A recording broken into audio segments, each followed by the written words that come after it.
बिस्मिल्लाहिर्रहमानिर्रहीम। आबादगार साथियों अस्सलाम वालेकुम।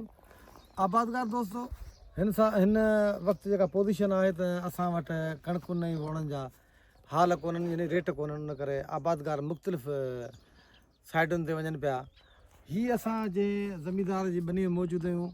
हीअ हिते तालके शहदादपुर जो तमामु तरक़ी पसंदि ज़मींदार पंहिंजो एजाज़ संजराणी, इन जो आहे कश्मीर फार्म। ही वेझो बनी आहे पंहिंजो शाहपुर चाकर के ऐं बरहुनि जे भर में आहे।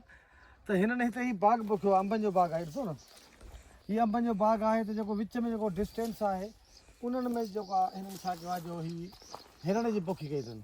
ऐं हिरण माना इरंडी जेको तेल पाण खे मिलंदो आहे, ऐं हिन जो तमामु वैल्यू मार्केट में घणी आहे। त हीअ पोज़ीशन आहे, तव्हां ॾिसी सघो था। ऐं हिन जो कमदार बि अची वियो आहे। ख़ैर मूंखे ॿुधायो त हिन में तव्हां पटाई कई आहे कोन कई आहे? पर अञा पटाई कोन कई आहे। अञा पटाई कोन कई आहे। त हीअ माना बाग़ लॻल आहे, उनजे विच में हीअ हया अथव छा ॿ टे वण कीअं आहिनि? न विच में आहे जो बाग़ खे बिहार जे लाइ असां थोरो छिटो कयो हिनखे। अच्छा, हिन में तव्हां सरेह बि कई हुई? हिन में सरेह कयो अथऊं। माना हिन में इंटर क्रॉपिंग थियल आहे, माना सरेह बि कयल हुई, बाग़ बि कयल आहे, उन खां पोइ हिरण बि कयल आहिनि।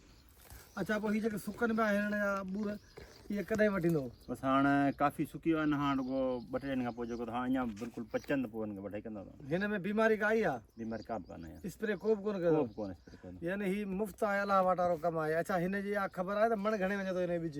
इहो 7 खां 7.5-8 हज़ार रुपया मण ताईं चवंदा वञे थो। अच्छा, हीअ 10 मण एकड़ करे वेंदो?